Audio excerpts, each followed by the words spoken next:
வணக்கம். ஜெம் செய்திகளுக்காக நான் அரசு. இந்திய நேரப்படி மாலை 6 மணி விரைவு செய்திகள். முதலில் ஜெம் தலைப்புச் செய்திகளை காணலாம். அமெரிக்க விண்கலத்தில் பன்னாட்டு விண்வெளி ஆராய்ச்சி நிலையத்திற்கு சென்று திரும்பிய இந்திய விமானப்படை குரூப் கேப்டன் சுபான்சு சுக்லாவுக்கு உத்தரப்பிரதேச கௌரவ விருது வழங்கப்பட்டுள்ளது. லக்னோவில் நடைபெற்ற உத்தரப்பிரதேச நாள் விழாவில் மாநில முதலமைச்சர் யோகி ஆதித்யநாத், மத்திய உள்துறை அமைச்சர் அமித்ஷா ஆகியோர் இந்த விருதை கூட்டாக வழங்கி சிறப்பித்தனர்.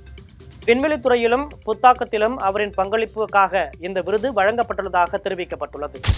லக்னோவில் உத்தரப்பிரதேச நாள் விழா நடைபெற்றது. மத்திய உள்துறை அமைச்சர் அமித்ஷா இந்த விழாவில் கலந்து கொண்டு பேசினார். அப்போது ஒரு காலத்தில் தொழிலாளர்களின் மாநிலம் என்று உத்தரப்பிரதேசம் கருதப்பட்டதாகவும் இன்று அது இந்திய பொருளாதாரத்தை முன்னேற்றும் சக்தியாக திகழ்வதாகவும் கூறினார். காங்கிரஸ், சமாஜ்வாதி, பகுஜன் சமாஜ் கட்சிகள் இதை பீமாறு மாநிலமாக சுருக்கிவிட்டதாகவும் பாஜக அரசு இதை வளர்ச்சியை நோக்கியதாக மாற்றியுள்ளதாகவும் ஒவ்வொரு ஊரையும் வளர்ச்சி சென்றடைந்துள்ளதாகவும் அமித்ஷா கூறினார். 2047ஆம் ஆண்டு விடுதலையின் நூற்றாண்டை கொண்டாடும் போது உத்தரப்பிரதேசம் முழுவதும் வளர்ச்சியடைந்த மாநிலமாக இருக்கும் என்றும் குறிப்பிட்டார். டெல்லியில் தேசிய மாணவர் படை சார்பில் குடியரசு நாள் முகாம் அமைக்கப்பட்டுள்ளது.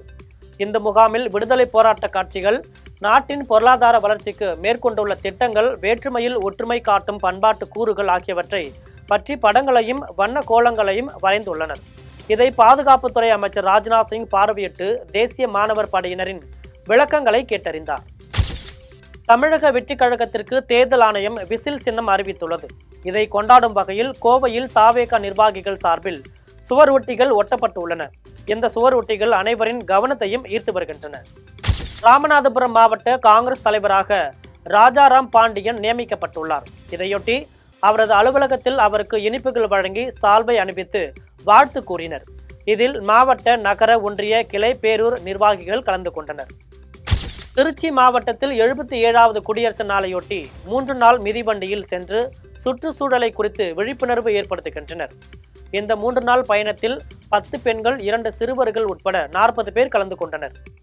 சைக்கிள் மூலியமா பயணம் பண்ணி இந்த குடியரசு தினத்தையும், அதை தவிர சுற்றுலாவை சைக்கிள் மூலியமா எடுத்துக்கிட்டு மக்கள்கிட்ட போகணும் அப்படின்றது ஒரு கிரீன் டூரிசம், பைசைக்கிள் டூரிசம் இங்கே தமிழ்நாட்டில் அதை ஒரு சிறப்பு தன்மையாக கொண்டு வரணும்னு சொல்லி பண்ணிட்டு இருக்கோம். தூத்துக்குடி மாவட்டம் கோவில்பட்டியை சுற்றியுள்ள பகுதிகளில் கல்லூரி மாணவர்கள் பேருந்துகளில் படியில் தொங்கியவாறு ஆபத்தான முறையில் பயணிக்கின்றனர். இது குறித்து காவல்துறை உரிய நடவடிக்கை எடுக்க வேண்டும் என்று பொதுமக்கள் கோரிக்கை விடுத்துள்ளனர்.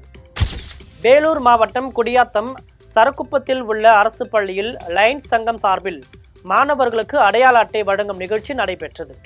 சங்க தலைவர் ரவீந்திரன் தலைமையில் வட்டார கல்வி அலுவலர் பரமசிவம், ஊராட்சி தலைவர் ராஜி ஆகியோர் மாணவர்களுக்கு அடையாள அட்டைகளை வழங்கினர். இந்நிகழ்வில் தலைமை ஆசிரியர் சித்ரா, லைன்ஸ் சங்கத்தின் முன்னாள் ஆளுநர் வெங்கடேசன் ஆகியோர் உடன் இருந்தனர். திருநெல்வேலி மாவட்டம் ஏர்வாடியில் SDPI கட்சியின் மாவட்ட செயற்குழு கூட்டம் தலைவர் சிராஜ் தலைமையில் நடைபெற்றது. இந்த கூட்டத்தில் பல்வேறு தீர்மானங்கள் நிறைவேற்றப்பட்டன. இதில் மாவட்ட துணைத் தலைவர் சுலைமான், பொதுச் செயலாளர் மஜீத், மாவட்ட செயலாளர் ஜலீல், பொதுச் செயலாளர் கலந்தை மீராசா ஆகியோர் கலந்து கொண்டனர். புதுச்சேரி மாநிலங்களவை உறுப்பினர் அலுவலகத்தில் அரசு மகளிர் மேம்பாட்டுத்துறை சார்பில் லாசுப்பேட்டையை சேர்ந்த முதியோர், முதற் கன்னிகள் என 49 பேருக்கு நாடாளுமன்ற உறுப்பினர் நிதி உதவி பெறுவதற்கான ஆணையை வழங்கினார்.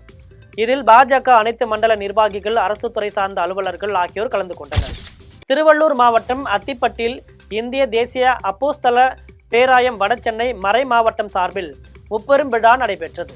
இதில் அப்போஸ்தல சியோன் சபையின் பிஷப் டாக்டர் ஜான் வில்லியம்ஸ் தலைமை வகித்தார். இந்நிகழ்வில் தேசிய தலைமை இணை பேராயர் தேவ பிரின்ஸ் மாறன் கலந்து கொண்டு சுவிசேஷத்தை பிரசங்கிக்க சாதுரிய ஞானம் தேவையில்லை, தேவ ஞானத்தை பெற்று சுவிசேஷத்தை சொல்ல வேண்டும் என்று கூறினார். விழாவில் இணை பேராயர் டேவிட் லிவிங்ஸ்டன், பிஷப் டேனியல் உட்பட குரு ஆயர்கள், ஊழியர்கள் கலந்து கொண்டனர். நடைபெற்ற ஊழியர்களுடைய கூடுகை, ஆயர் அபிஷேக ஆராதனை மற்றும் பட்டமளிப்பு விழா ஆகிய வெவ்வேறு விழாவில் கலந்து கொண்ட ஒவ்வொருவருக்கும் நாளிலே வாழ்த்து தெரிவித்திருக்கிறோம். புதுச்சேரியில் தாவேகாவுக்கு விசில் சின்னம் ஒதுக்கப்பட்டதை முன்னாள் சட்டமன்ற உறுப்பினர் சாமிநாதன் தலைமையில் கொண்டாடினர். அப்போது பொதுமக்களுக்கு இனிப்புகள் வழங்கினர். இதில் தமிழக வெற்றிக் கழக தொண்டர்கள் கலந்து கொண்டு விசில் அடித்தபடி விசில் சின்னத்தை அறிமுகப்படுத்தினர். செங்கல்பட்டு மாவட்டம் பல்லாவரத்தில் உள்ள தனியார் பள்ளியில் இந்திய ஜப்பான் கலாச்சார நட்புறவை வளர்க்கும் வகையில் ஜப்பானிய தேநீர் விழா நடைபெற்றது. இதில் ஜப்பான் தூதரக உறுப்பினர் மாமி டெரேகா, பள்ளியின் நிர்வாக அறங்காவலர் ஆர்த்தி கணேஷ், இயக்குநர்கள், முதல்வர் ஆகியோர் கலந்து கொண்டனர். ஆர்த்தி கணேஷ் பேசியபோது, ஜப்பான் தூதரகத்துடன் புரிந்துணர்வு உடன்பாடு செய்து கொண்ட பின் இந்த பள்ளி மாணவர்கள் அங்கு சென்று தங்கி அந்த நாட்டின் மொழி, பண்பாடு ஆகியவற்றை அறிந்து கொள்வர் என்று தெரிவித்தார். சேலம் மாவட்டம் ஓமலூரில் குடிவெறியில் இருந்த இளைஞர் திடீரென சாலையின் நடுவே அமர்ந்ததால் பரபரப்பு ஏற்பட்டது. மதுக்கடையை 24 மணி நேரமும் திறக்க வேண்டும் என்று அவர் கூறி வந்தார். இதனால் அப்பகுதியில் 1 மணி நேரத்திற்கு மேலாக போக்குவரத்து பாதிக்கப்பட்டது. பொறுமை இழந்த வாகன ஓட்டிகள் குடிவெறியனை சாலையிலிருந்து தரதரவென இழுத்து அப்புறப்படுத்தினர். காஞ்சிபுரத்தில் மாவட்ட காங்கிரஸ் தலைவராக நியமிக்கப்பட்டுள்ள அருள்ராஜின் அறிமுக கூட்டம் நடைபெற்றது. இதில் மாநகர தலைவர் நாதன் தலைமை வகித்தார்.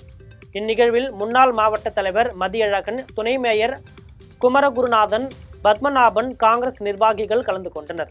இதன் பின்னர் நிகழ்ச்சியில் பங்கு பெற்ற அனைவருக்கும் அறுசுவை விருந்து அளிக்கப்பட்டது. வேலூர் மாவட்டம் பேரணாம்பட்டு, உட்கோட்டம், மேல்பட்டியில் குடியிருப்புகளுக்கு அருகே உள்ள குன்றின் மீது சிறுத்தை நடமாட்டம் தென்பட்டுள்ளது. இந்த காட்சிகளை அப்பகுதி மக்கள் தங்களது செல்பேசியில் படம் பிடித்து சமூக வலைதளங்களில் பதிவிட்டுள்ளனர். இது இணையத்தில் பரவி வருகின்றது. இதையடுத்து அங்கு வனத்துறையினர் முகாமிட்டு பட்டாசுகள் வெடித்தும் வாகனங்கள் விட்டும் பாதுகாப்பு பணியில் ஈடுபட்டு வருகின்றனர். திருவண்ணாமலை மாவட்டம் செங்கம், தன்றாம்பட்டு வட்டார ஊர்களில் செல்போன் டவர் நிலையங்களில் தொடர்ச்சியாக பேட்டரிகள், வயர்கள் களவு போவதாக காவல்துறைக்கு அடுத்தடுத்து புகார்கள் வந்தன. இது குறித்து தனிப்படை அமைத்து தீவிர விசாரணை மேற்கொள்ளப்பட்டது. விசாரணையில் கிடைத்த தகவலின் அடிப்படையில் அழகிரி, விஜயகுமார், பவன்குமார், விமல், தன்றாம்பட்டு ராஜாமணி, குமார், காசி ஆகிய 8 பேரையும் காவல்துறையினர் கைது செய்தனர். இமாச்சல பிரதேசத்தில் அதிக பனிப்பொழிவு காரணமாக வாகன போக்குவரத்து மிகவும் பாதிக்கப்பட்டுள்ளது. சாலை ஓரங்களில் அதிக அளவு பனி உறைந்து காணப்படுவதால் வாகனங்கள் சாலையில் செல்ல முடியாமல் ஆங்காங்கே நிறுத்தி வைக்கப்பட்டுள்ளன. மராட்டிய மாநிலம் மும்பை சிவாஜி பூங்காவில் 77வது குடியரசு நாளையொட்டி காவலர்களின் அணிவகுப்பு ஒத்திகை நடைபெற்றது. இதில் ஏராளமான காவலர்கள் கலந்து கொண்டு சிறப்பாக அணிவகுப்பு ஒத்திகையை நடத்தினர். ஜம்மு காஷ்மீர் ஸ்ரீநகர் டால்கேட்டில் உள்ள தங்கும் விடுதியில் மிகப்பெரிய அளவிலான தீ விபத்து ஏற்பட்டது. தகவல் அறிந்து விரைந்து சென்ற தீயணைப்பு வீரர்கள் தீயை அணைக்கும் முயற்சியில் ஈடுபட்டனர். பாதிக்கப்பட்டவர்களுக்கு முதல் உதவி செய்வதற்காக படகு அவசர ஊர்தியும் அங்கு விரைந்து சென்றது. சென்னை பனையூரில் உள்ள தாவேக அலுவலகத்தில் கட்சியின் ஒருங்கிணைப்பாளர் செங்கோட்டையன் செய்தியாளர்களிடம் பேசினார். அப்போது திமுகவை மாற்ற விஜயால் மட்டும்தான் முடியும் என்றார். தலைவர் விஜய் யாரை கை காட்டுகிறாரோ அவரே சட்டமன்ற உறுப்பினர் என்றும், தமிழ்நாட்டின் அரசியலில் எதிர்கால ஹீரோ விஜய் மட்டும்தான் என்றும் செங்கோட்டையன் தெரிவித்தார். ஈரோடு மாவட்டம் கோபிச்செட்டிப்பாளையத்தில் தமிழக வெற்றி கழகத்திற்கு விசில் சின்னம் வழங்கியதை கொண்டாடினர். மாவட்ட செயலாளர் பிரதீப் தலைமையில் ஒன்றிய செயலாளர் கார்த்தி, நகர செயலாளர் செந்தில்குமார், தொண்டர்கள் விசில் சின்னத்தை கைகளில் ஏந்தியபடி பொதுமக்களுக்கு இனிப்புகளை வழங்கி கொண்டாடினர். தஞ்சாவூர் மாவட்டம் பட்டுக்கோட்டை புனல் வாசலில் அரசு உதவி பெறும் புனித ஆரோக்கிய அன்னை மேல்நிலைப் பள்ளியில் 1972ஆம் ஆண்டு முதல் 2015ஆம் ஆண்டு வரை படித்த முன்னாள் மாணவர்கள் சந்திப்பு நடைபெற்றது. முன்னாள் மாணவரும் பள்ளி தாளாளருமான அருள் தந்தை ஜான்சன் எட்வின் தலைமையில் சந்திப்பு நடைபெற்றது. இதில் முன்னாள் மாணவர்களான புதுச்சேரி காவல்துறை தலைவர் சத்யசுந்தரம், IRS அலுவலர் ஜஸ்டின், பத்திரிகையாளரும் திரைப்பட இயக்குநருமான கத்துக்குட்டி சரவணன், பிரபல மருத்துவர்கள், பொறியாளர்கள், தொழிலதிபர்கள், விவசாயிகள் கலந்து கொண்டனர். மதுராந்தகம் பொதுக்கூட்டத்தில் பேசிய பிரதமர் மோடி, தமிழ்நாட்டில் தேசிய ஜனநாயக கூட்டணி ஆட்சி அமைந்தால் டபுள் என்ஜின் வேகத்தில் பொருளாதாரம் வளர்ச்சி அடையும் என்று கூறினார். இதை கிண்டல் செய்யும் வகையில் பேசிய முதலமைச்சர் ஸ்டாலின், பாஜக கூறுவது டப்பா என்ஜின் என தெரிவித்திருந்தார். இதற்கு பதிலடி கொடுக்கும் வகையில் சென்னையில் பேசிய பாஜக தலைவர் தமிழிசை, தமிழ்நாட்டில் சட்டம் ஒழுங்கு சீரழிவை சுட்டிக்காட்டியதுடன் திமுக அரசு ட்ரபிள் என்ஜின் கொண்டது என்றும் தெரிவித்தார். பெரம்பலூர் மாவட்டம் திருமாந்துறை டோல்கேட் அருகில் காவல்துறை வாகனத்தின் மீது வெடிகுண்டு வீசிவிட்டு தப்பி சென்றனர். 9 கொலை வழக்குகள், 8 கொலை முயற்சி வழக்குகளில் தொடர்புடைய ரவுடி வெள்ளைக்காளியை ஒரு வழக்கில் நீதிமன்றத்தில் ஆஜர்படுத்திவிட்டு காவல்துறை வாகனத்தில் மீண்டும் சிறைக்கு கொண்டு சென்றனர். இந்த வாகனம் திருமாந்துறை டோல்கேட் அருகில் வந்தபோது அங்கு சாலையோரத்தில் மறைந்திருந்தவர்கள் வெடிகுண்டுகளை வீசினர். குண்டுகள் வெடித்ததில் அந்த வாகனத்தில் இருந்த காவலர் காயமடைந்தார். ரவுடி வெள்ளைக்காளியை தப்ப வைக்க குண்டு வீசப்பட்டதா, அவரை கொல்லும் நோக்கத்தில் குண்டு வீசப்பட்டதா என்று காவல்துறையினர் விசாரணை மேற்கொண்டு உள்ளனர். கோவை துடியலூர் அடுத்த பன்னிமடை வரப்பாளையம் சாலையில் உள்ள ஒரு தோட்டத்து வீட்டின் கதவை நள்ளிரவில் காட்டு யானை உடைத்து தும்பிக்கையை உள்ளே விட்டு தவிடு புண்ணாக்கு மூட்டைகளை எடுக்க முயன்றது. அப்போது அதே அறையில் தங்கியிருந்த வாகன ஓட்டுநரான கனகராஜ் யானையின் சத்தம் கேட்டு விழித்து பார்த்தபோது யானை இருந்ததை கண்டு உரைத்து போனார். உடனே அவர் வனத்துறைக்கு தகவல் கொடுத்தார். அங்கு விரைந்து வந்த வனத்துறையினர் நீண்ட நேர போராட்டத்திற்கு பிறகு அந்த யானையை காட்டுக்குள் விரட்டினர்.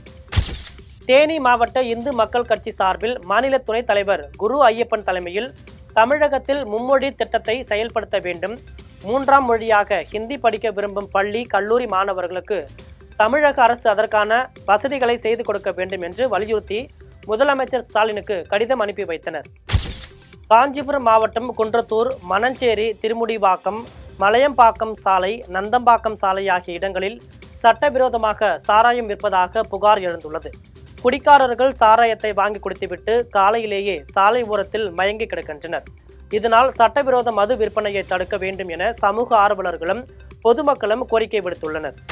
புதுக்கோட்டை மாவட்ட ஆட்சியர் அருணா முன்னிலையில் வாக்காளர் பட்டியல் சிறப்பு பார்வையாளர் விஜய் நேரா தலைமையில் ஆய்வுக் கூட்டம் நடைபெற்றது. இதில் மாவட்டம் முழுவதும் சிறப்பு தீவிர திருத்த பணிகள் நடைபெற்று முடிந்தது. 2026ஆம் ஆண்டு சட்டமன்ற தேர்தலுக்கான பணிகள் குறித்து கலந்தாலோசனை நடைபெற்றது. இதில் அரசு அலுவலர்களும் அனைத்து கட்சி பிரதிநிதிகளும் கலந்து கொண்டனர்.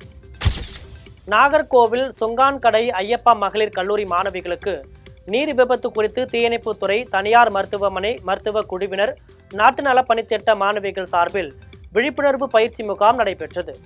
நீரில் மூழ்கியவர்களை மீட்டு CPR முதலுதவி மூலம் காப்பாற்றுவது குறித்து செயல்முறை பயிற்சி வழங்கப்பட்டது. இதில் சீரியல் நடிகர் அகிலன் மற்றும் திரளான மாணவிகள் பங்கேற்றனர். மயிலாடுதுறை மாவட்டம் மணல்மேடு கடைவீதியில் தாவேகா மாவட்ட செயலாளர் கோபிநாத் தலைமையில் பொதுமக்களுக்கு இனிப்பு வழங்கியும் விசில் வழங்கியும் மகிழ்ந்தனர். கேசிங்கன் ஊராட்சியில் ஒன்றிய பொருளாளர் சூர்யா ஏற்பாட்டில் மாற்றுக் கட்சிகளில் இருந்து விலகிய பலர் தாவேகாவில் இணைந்தனர். கோபிநாத் அவர்களுக்கு சால்வை அணிவித்து வரவேற்றார். திருக்கோவிலூரில் இருந்து கடலூர் நோக்கி சென்ற தனியார் பேருந்து பண்ருட்டி அடுத்த பட்டாம்பாக்கத்தில் சென்று கொண்டிருந்தது. அப்போது குறுக்கே மற்றொரு வாகனம் வந்ததால் கட்டுப்பாட்டை இழந்து சாலை ஓரம் இருந்த மரத்தின் மீது மோதியது. இதில் பேருந்து ஓட்டுநர், நடத்துனர் உட்பட 10க்கும் மேற்பட்டோர் காயமடைந்தனர். அவர்களை அரசு மருத்துவமனையில் சிகிச்சைக்கு சேர்த்துள்ளனர். இந்த விபத்து குறித்து நெல்லிக்குப்பம் காவல்துறையினர் விசாரணை மேற்கொண்டு வருகின்றனர். தேசிய பெண் குழந்தை நாளையொட்டி தாவேகா கொள்கை பரப்பு பொதுச் செயலாளர் அருண்ராஜ் சமூக வலைதள பதிவில் வாழ்த்து தெரிவித்துள்ளார். இதில் பெண் குழந்தை என்பது பெண்மையின் அடையாளமே மட்டுமல்ல, அது சக்தியின் மறு உருவம் என்றும் அவர்களுக்கு கல்வி எனும் ஆயுதத்தையும் அன்பென்னும் அரவணைப்பையும் கொடுத்தால் இந்த உலகத்தையே வெல்வாள் என்றும் புகழாரம் சூட்டியுள்ளார். வேலூர் மாவட்டம் குடியாத்தம் தனியார் மகளிர் கல்லூரியில் பட்டமளிப்பு விழா நடைபெற்றது. கல்லூரி தலைவர்கள் ஜோதிராம், ஜோதிகுமார் ஆகியோர் தலைமையில் திருவள்ளூர் பல்கலைக்கழக பதிவாளர் செந்தில்வேல் முருகன், பாபு ஜனார்த்தனம் ஆகியோர் மாணவிகளுக்கு பட்டங்களை வழங்கினர். இந்த நிகழ்வில் கல்லூரி பேராசிரியர், மாணவிகள், பெற்றோர்கள் கலந்து கொண்டனர். தமிழக வெற்றி கழகத்திற்கு தேர்தல் ஆணையம் விசில் சின்னம் வழங்கியுள்ளது. இதையொட்டி ராணிப்பேட்டையில் தாவேகா நிர்வாகிகள் ஊழலை ஒழிக்கும் சின்னம் விசில் என்று சுவரில் விளம்பரம் எழுதியுள்ளனர். பொதுமக்களுக்கு இனிப்புகள் வழங்கி கொண்டாடினர். சென்னையில் பெட்ரோல், டீசல் விலை நாள்தோறும் மாற்றி அமைக்கப்படுகிறது. இதன்படி இன்றைய பெட்ரோல் விலை லிட்டருக்கு 100 ரூபாய் 84 காசுகளாக உள்ளது. டீசல் விலை லிட்டருக்கு 92 ரூபாய் 39 காசுகள் ஆகும். எரிவாயு விலை கிலோ 91 ரூபாய் 50 காசுகளாக உள்ளது.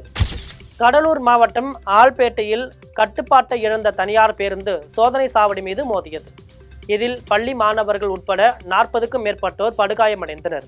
காயமடைந்த அனைவரும் கடலூர் அரசு மருத்துவமனையில் சிகிச்சைக்கு அனுமதிக்கப்பட்டுள்ளனர். சிவகங்கை மாவட்டம் சீவூரணியில் உள்ள தனியார் பள்ளியில் மாநில அளவிலான இளையோர் கோகோ போட்டியை இந்திய கோகோ கூட்டமைப்பின் பொதுச் செயலாளர் நெல்சன் சாமுவேல் தொடங்கி வைத்தார். 26 மாவட்டங்களைச் சேர்ந்த 350 மாணவ மாணவிகள் இந்த போட்டியில் கலந்து கொண்டு தங்கள் திறமைகளை வெளிப்படுத்தி வருகின்றனர். இதில் இறுதியாக வெற்றி பெறும் அணிகளுக்கு வெற்றி கோப்பைகளும் பரிசு தொகைகளும் வழங்கப்பட உள்ளன. மெல்போர்ன் நகரில் ஆஸ்திரேலிய ஓபன் டென்னிஸ் தொடர் நடைபெற்று வருகிறது. இதில் ஆண்கள் ஒற்றையர் பிரிவின் 3வது சுற்றில் உலக தரவரிசையில் முதல் இடத்தில் உள்ள கார்லோஸ் அல்காரஸ் பிரான்ஸை சேர்ந்த கொரென்டின் மோட்டேட் உடன் விளையாடினார். இப்போட்டியில் தொடக்கம் முதலே சிறப்பாக விளையாடிய அல்காரஸ் 3-0 என்ற செட் கணக்கில் வெற்றி பெற்று 4ஆம் சுற்றுக்கு முன்னேறினார்.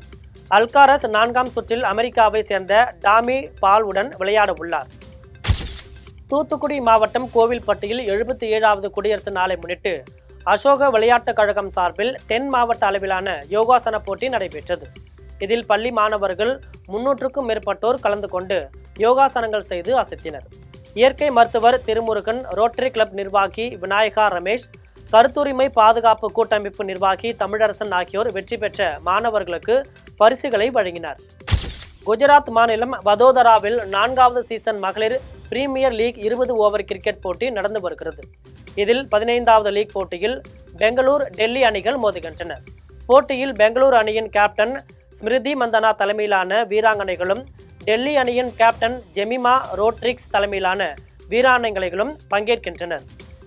புதுக்கோட்டையில் விவேகானந்தரின் 163வது பிறந்தநாளையொட்டி மினி மாரத்தான் போட்டி நடைபெற்றது. இந்த போட்டியை புத்தா சம்ஸ்காரா கேந்திர கௌரவ தலைவர் ஜெயக்குமார், தொழிலதிபர் பாலகுமார் ஆகியோர் தொடங்கி வைத்தனர். போட்டியில் பள்ளி கல்லூரி மாணவர்கள், சமூக ஆர்வலர்கள், அரசு அலுவலர்கள் ஆகியோர் கலந்து கொண்டனர். போட்டியில் கலந்து கொண்ட அனைவருக்கும் சான்றிதழ்கள் வழங்கப்பட்டன. கோயம்புத்தூர் மாவட்ட டென்னிஸ் சங்கம் சார்பாக தேசிய அளவிலான டென்னிஸ் லீக் போட்டி இன்று தொடங்கியுள்ளது. இதில் நாடு முழுவதும் இருந்து 116 அணிகளும் 1000க்கும் மேற்பட்ட வீரர்களும் பங்கேற்கிறதாக கோயம்புத்தூர் மாவட்ட டென்னிஸ் சங்கத்தின் தலைவர் ஸ்ரீனிவாசன், செயலாளர் சதீஷ் நாயர் ஆகியோர் தெரிவித்தனர். இப்போட்டிகள் கோயம்புத்தூர், திருப்பூர், பொள்ளாச்சி, நீலகிரி என ஒவ்வொரு ஊரிலும் வார இறுதியில் நடைபெறவுள்ளதாக கூறினர். லீக் இந்தியாவிலே supposed to be the largest league. வேறு 1200 பிளேயர்ஸ் விளையாடுறாங்க. ஒரு 116 டீமு. டிவிஷன் ஏலிருந்து கே வரைக்கும் இருக்குது. இது கோயம்புத்தூர், திருப்பூர், பொள்ளாச்சி, மேட்டுப்பாளையம், நீலகிரி டிஸ்ட்ரிக்ஸில் விளையாடுறாங்க. புதுக்கோட்டை மாவட்டம் விராலிமலை முருகன் கோவிலில் தைப்பூச விழா நேற்று கொடியேற்றத்துடன் தொடங்கியுள்ளது. மலைக்கோவில் மேலே முருகன் சன்னிதானத்தில் உள்ள 22 அடி உயர கொடிமரத்தில் சுவாசாச்சாரியார்கள் முருகன் உருவம் ஓம் வடிவில் எழுத்து பொறித்த கொடியை ஏற்றி வைத்து விழாவை தொடங்கி வைத்தனர். கொடியேற்ற விழாவில் திரளான சிவபக்தர்கள் பங்கேற்று தரிசனம் மேற்கொண்டனர். நாகர்கோவில் நாகராஜா கோவிலில் தை திருவிழாவையொட்டி சுவாமிக்கு சிறப்பு அபிஷேக ஆராதனைகள் நடைபெற்றன. அதன்பின் கோவில் கொடிமரத்தில் கொடியேற்றம் நடைபெற்றது. இதில் மேயர் மகேஷ், அரசு அதிகாரிகள், பக்தர்கள் ஆகியோர் கலந்து கொண்டனர். இத்துடன் ஜெம் செய்திகள் நிறைவடைகின்றன. மீண்டும் ஜெம் செய்திகள் இரவு 8:30 மணிக்கு. உடனுக்குடன் செய்திகளை காண gemlive.tv என்ற இணையதளத்தில் இணைந்திருங்கள். நன்றி, வணக்கம்.